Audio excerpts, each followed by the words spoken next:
Shasha food. Shasha food.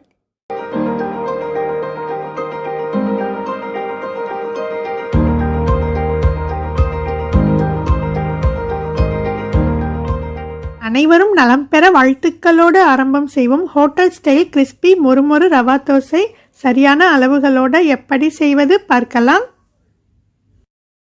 Rava dosa கிறிஸ்பியாக மொறுமொருண்டு வர்றதோடு மட்டுமல்லாமல் நல்ல டேஸ்ட்டாக வர்றதுக்கு 6-7 முந்திரி பருப்பு எடுத்துகிட்டு மிக்சியோட சின்ன ஜாரில் சேர்த்து தண்ணி சேர்க்காமல் பவுடர் செஞ்சு எடுத்துகிட்டு வந்துடலாம். இதே போல் முந்திரி பருப்பை 1-2 கொரப்பாக அரைச்சி எடுத்து ரெடியாக வச்சிடலாம். சூஜி ரவா 1 கப்பு. ரவா தோசை கிறிஸ்பியாக மொறுமொருண்டு வர்றதுக்கு மாவு மாதிரி சின்ன அளவு ரவையாக இல்லாமல் பெரிய அளவு ரவையாக பார்த்து 1 கப்பு எடுத்துக்கோங்க. ரவா 1 கப் எடுத்ததற்கு 3/4 கப் அரிசி மாவு, கடலை மாவு, கடல மாவு 2 டேபிள் ஸ்பூன், மைதா மாவு 3 டேபிள் ஸ்பூன் சேர்த்துட்டு அரைச்சி ரெடி செஞ்சு எடுத்து வச்ச கேஷவ்நட் பவுடர், பொடித்த முந்திரி பருப்பு சேர்த்துட்டு நம்ம எடுத்திருக்கிற அளவுகளுக்கு 2 டீஸ்பூன் உப்பு சேர்த்துடுறேன். 1-2 உடைச்ச மிளகு 1 டீஸ்பூன், ரவா 1 கப்பு, மற்ற எல்லா பொருட்களும் சேர்த்து எடுத்ததற்கு 3 கப்பு தண்ணி சேர்க்குறேன். 3 கப்பு தண்ணி போதுமானது. கட்டி இல்லாமல் நல்லா கரைச்சி எடுத்துடலாம். நம்ம சேர்த்துக்கிற 3 கப்பு தண்ணி போதுமானது. தேவைப்பட்டால் கன்சிஸ்டன்சி செக் செஞ்சுட்டு தண்ணீர் சேர்த்துடுங்க. கிறிஸ்பி மொறுமொறு ரவா தோசைக்கு வாட்டர் கன்சிஸ்டன்சி தண்ணீர் அளவு இந்த அளவு இருக்கணும். ரவா தோசை கிறிஸ்பியாக வர்றதுக்கு தண்ணீரின் அளவு ரொம்பவே முக்கியம். இந்த அளவு தண்ணீர் சேர்த்து மிக்ஸ் செஞ்சிடுங்க.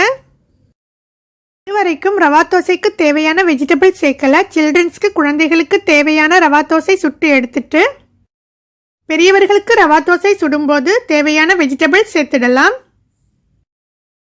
முதலில் சில்ட்ரன்ஸ்க்கு குழந்தைகளுக்கு தேவையான ரவா தோசை ஊற்றி எடுத்துடலாம்.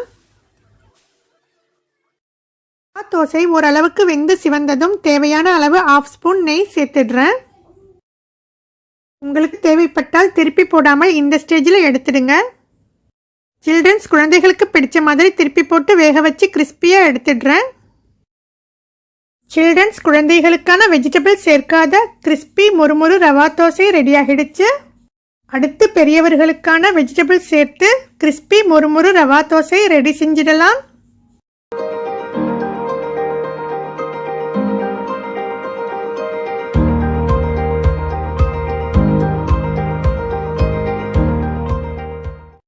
பச்சை மிளகாய் 2, கறிவேப்பிலை சிறிதளவு பொடுசா கட் செஞ்சு எடுத்துட்டு மல்லிக்கீரை இந்த அளவு எடுத்து நல்லா பொடியாக நறுக்கி சேர்த்துட்டு மிளகு 1 ஸ்பூன் லேசாக தட்டி சேர்த்துடுங்க.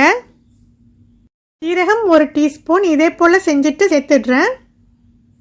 சில்ட்ரன்ஸ்க்கு குழந்தைகளுக்கு ரவா தோசை சுட்டு எடுத்துட்டு இந்த பொருட்களை பெரியவர்களுக்கு இந்த ஸ்டேஜில் ரவா தோசை மாவு மிக்ஸில் சேர்த்துட்டு நல்லா மிக்ஸ் செஞ்சு விட்டுடலாம். உங்கள் வீட்டு சில்ட்ரன்ஸ் குழந்தைகள் வெஜிடபிள் சாப்பிட்றவங்களா இருந்தால் இந்த பொருட்களை முதல்லையே சேர்த்துடுங்க. இஞ்சி 1 துண்டு பொடிசா நறுக்கியது 1 டேபிள் ஸ்பூன் சேர்த்துடுறேன். ரவா தோசை சுடும்போது ஒவ்வொரு தடவையும் இதே போல் கலந்து விட்டு ரவா தோசை ஊற்றிக்கணும்.